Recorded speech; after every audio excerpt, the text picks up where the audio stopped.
नोएडा गौतम बुद्ध नगर के सेक्टर 73 के पास ग्राम सरफाबाद में आज से 2 दिन पहले 28 जुलाई को सुबह 10 बजे के करीब एक 2 साल के बच्चे को किसी ने उठा लिया था।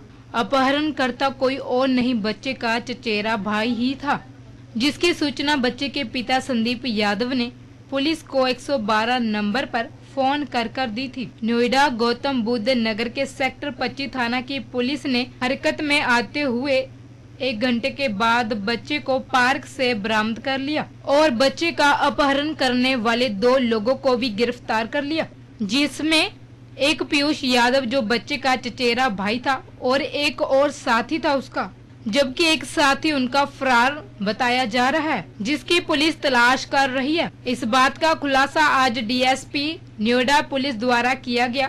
क्या नाम है? संदीप यादव। संदीप जी, क्या मामला था जो आपके बेटे का अपहरण हुआ था?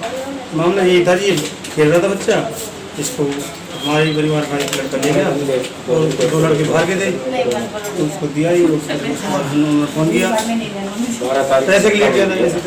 कितने पैसे की? पैसे को डिमांड नहीं रखी जो लेके गया था उसका क्या नाम है, उनका क्या लगता है? घर परिवार का ये नाम होगा उनका? उसका नाम पीयूष है। लगा था आपके? नहीं, कितनी देर बाद बरामद हुआ बच्चा? बच्चा 1 घंटे के अंदर, जब से पुलिस कार्रवाई हुई थी उसके 1 घंटे के अंदर बरामद हो गया। 21 तारीख की बात है? 28 तारीख। 28 तारीख। कितने बजे? लगभग ये गायब हुआ था, उठा था ये 10 बजे के आसपास सुबह। यानी कि 12 बजे तक बच्चा आपको मिल गया था? 1 बजे तक मिल गया था। 12 बजे तो पुलिस को इन्फॉर्मेशन दी थी जी, उसके बाद 1 घंटे के अंदर मिल गया था। तो पुलिस की कार्रवाई से आप कितने संतुष्ट हो जाए? खूब ज़्यादा अच्छे से। बच्चा पढ़ता है भी या नहीं, अभी तो बोलना नहीं जानता है। 2 साल बच्चा है। जब इस मामले में पुलिस डीएसपी साहब से पूछा गया तो उन्होंने कहा कि बच्चे का अपहरण पैसे के लिए किया गया था और बच्चे के चचेरे भाई ने ही यह अपहरण करवाया था। इस मामले में 2 आरोपियों को गिरफ्तार कर लिया है, जबकि एक आरोपी फरार है, जिसकी पुलिस तलाश कर रही है। अभी जितनी विवेचना में प्रकाश में आए हैं, एक आदमी फरार है, उसकी गिरफ्तारी के प्रयास जारी है। मैम, अभी जो ये 2 व्यक्ति पकड़े गए हैं, इनका कोई मेन मोटिव क्या निकल के आया अभी तक? जो ये बता रहे हैं कि इनके दिमाग में ये था कि इनके लड़के के पिता से ये लोग लगभग 1-1.5 लाख फिरौती के रूप में मांगे और आपस में बांट लें।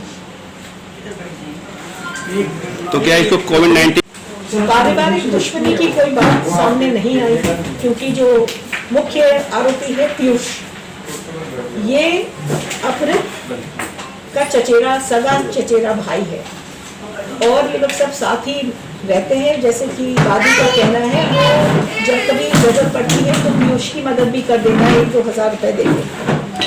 तो ऐसी कोई दुश्मनी नहीं है, साथ में खाते हैं, बैठते हैं। और उस दिन भी सामान्य रूप से पीयूष घर में ही आसपास घूम रहा था, बच्चे के साथ खेल भी रहा था। और जैसा आप सभी ने उस दिन भी देखा होगा, जब ये बरामद हुआ तो उसने काफ़ी अफेक्शन डिस्प्ले करने का प्रयास किया था बच्चे की मिल जाने का। तो ऐसे संदीप को भी शक नहीं था कि पीयूष ऐसा कर सकता है, और ये सब साक्ष्य पुलिस ने संकलित किया है। और मतलब ये बिल्कुल ठोस साक्ष्य है, जिसके आधार पे हम लोग इनके परिवार के सदस्य और उसके मित्रों तक पहुंचे हैं। जैसा आप सभी जानते हैं कि 28 जुलाई इसी महीने में एक थाना 49 के सरफाबाद क्षेत्र से एक 2 साल का बालक किडनैप हुआ। उसके फादर की सूचना पे तत्काल पुलिस ने एक्टिविटी शुरू कर दी थी और बड़ी त्वरित गति से कार्रवाई करने पर लगभग सूचना प्राप्त होने के 1 घंटे के अंदर ही इस बच्चे को रिकवर किया गया था।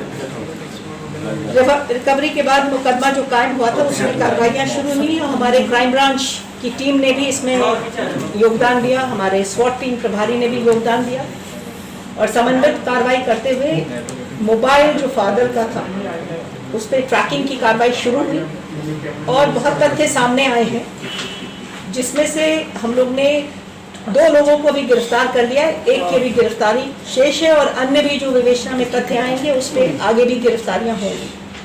आप ताज्जुब करेंगे कि इस किडनैपिंग में परिवार का, अपहृत का सगा चचेरा भाई इन्वॉल्व था और उसके 2 मित्र थे। हम लोग सब यही सोचते हैं कि कोई किडनैपिंग गैंग कर रहा होगा, लेकिन इनका कोई गैंग नहीं था। और इनके दिमाग में ऐसे ही, जैसे पूछताछ में बात सामने आई है, रैंडमली इन्होंने सोचा कि साहब हम पैसा कैसे बनाएं। तो इनके दिमाग में आया कि हम इस तरह से पैसा ले सकते हैं बच्चे को किडनैप करने के बाद। और चचेरे भाई और उसके 2 मित्र, जिसमें से एक का अभी तक जैसी जानकारियां हुई हैं आपराधिक इतिहास भी है, इन तीनों ने मिलकर ये प्लानिंग की। चचेरे भाई ने बच्चे को खिला रहा था, बच्चे को जैसा वो बताता है, घर के बाहर उठाया और अपने दोस्तों को दे दिया जो मोटरसाइकिल पे आए। उसी मोहल्ले में सरफाबाद में एक मंदिर के पास उसको दे दिया, वो लेके चले गए। जब इनके पिता जो वादी है संदीप यादव, इनको पता चला कि इनके बेटे का अपहरण हो गया, तो इन्होंने पुलिस को सूचना दी और पुलिस ने त्वरित जो कार्रवाई की, उससे जब इन्होंने पुलिस प्रेजेंस देखा और पुलिस एक्टिविटी देखी तो इन्होंने डर के फिर बच्चे अपने मित्रों को पुनः सूचना दी और उन्होंने आके उस बच्चे को सरफाबाद क्षेत्र के ही एक पार्क में छोड़ दिया, जहाँ से पुलिस उसको बरामद कर सके। अभी पुलिस की कार्रवाई प्रचलित है और हम उम्मीद कर रहे हैं कि जो फरार हैं उनको भी हम गिरफ्तार कर सकेंगे और आगे भी और अगर कोई है तो उनको भी प्रकाश में लाके कार्रवाई करेंगे। मैं अपने ਇਹ ਮੋਢਿਆਂ ਤੇ ਗੋਡਿਆਂ ਤੋਂ ਬਹੁਤ ਦੁਖੀ ਸੀ। ਮੇਰੇ ਲਈ ਤਾਂ ਤੁਰਨਾ ਫਿਰਨਾ ਵੀ ਇੰਨਾ ਔਖਾ ਹੋਇਆ ਸੀ, ਮੈਂ ਦੱਸ ਵੀ ਨਹੀਂ ਸਕਦਾ। ਪਰ ਜਦ ਤੋਂ ਮੈਨੂੰ ਫੀ ਰਿਲੀਫ ਮਿਲਿਆ 2.5-3 ਮਹੀਨੇ ਇਸਤੇਮਾਲ ਕਰਨ ਤੋਂ ਬਾਅਦ ਗੋਡੇ ਵੀ ਓਕੇ, ਮੋਢੇ ਵੀ ਓਕੇ।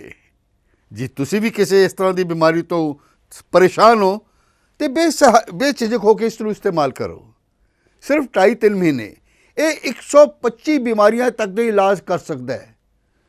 फी रिलीफ हमेशा याद रखो। बस कुछ दिनों तो मैनू बालों की बड़ी समस्या सी, मेरे बाल झड़ने शुरू हो गए सी। मैनू मेरे दोस्त ने ऑयल फी रिलीफ वाले दसिया। मैं ये तेल 3 महीने लाना अपने सिर ते अप्लाई किया। ये बिल्कुल आयुर्वैदिक तेल है, इसका कोई साइड इफैक्ट नहीं है। तो मेरे बाल जेडे गंजपन पैना शुरू हो गया सी, वो दोबारा आने लग गए। तो मैनू तो बड़ा फ़ायदा दिता इसने। जे तुहानू भी किसी इस तरह की प्रॉब्लम का तुसीं सामना कर रहे हो तो ये तेल लाना ना भुल्लो। कितना ना कितनी असीं अपने बालां करके शर्म फील करते हैं कि सोसाइटी बैठे हैं कि कोई मजाक ना कर रहा है, पर थैंक्स टू फ्री लीफ जिन्हें मेरा कॉन्फिडेंस बिल्ड किया, जिहदे लगान नाल मैं मार्केट च बड़ा ही कॉन्फिडेंट हाँ और इहदे नाल मैनूं बड़ा फायदा होया। तो मैनूं सर्वाइकल की भी दिक्कत सी तो उहदे नाल भी मैनूं बड़ा रिलीफ मिलिया। ये यूज़ करो तो मैं प्रैक्टिकल यूज़ कर रहा। ਜਦੋਂ ਸਮੱਸਿਆ ਦਾ ਹੈ ਹੱਲ ਫਿਰ ਕਿਉਂ ਹੋ ਪਰੇਸ਼ਾਨ। ਜਿਵੇਂ ਮਨ ਚ ਆਇਆ ਪਿਆਰ, ਪਤੀ ਪਤਨੀ ਚ ਅਣਬਣ, ਕਾਲੇ ਜਾਦੂ ਦਾ ਖਾਤਮਾ, ਵਸ਼ੀਕਰਨ, ਲਾਟਰੀ ਨੰਬਰ ਪਾਓ, ਪਿਆਰ ਵਿੱਚ ਧੋਖਾ ਖਾਦੇ ਹੋਏ ਪ੍ਰੇਮੀ ਪ੍ਰੇਮਿਕਾ, ਇੱਕ ਵਾਰ ਜ਼ਰੂਰ ਮਿਲੋ। ਸੰਪਰਕ ਕਰੋ ਵਿਸ਼ਵਨਾਥ ਤਾਂਤਰਿਕ। ਤੁਸੀਂ ਸੰਪਰਕ ਕਰ ਸਕਦੇ ਹੋ 90244 70842।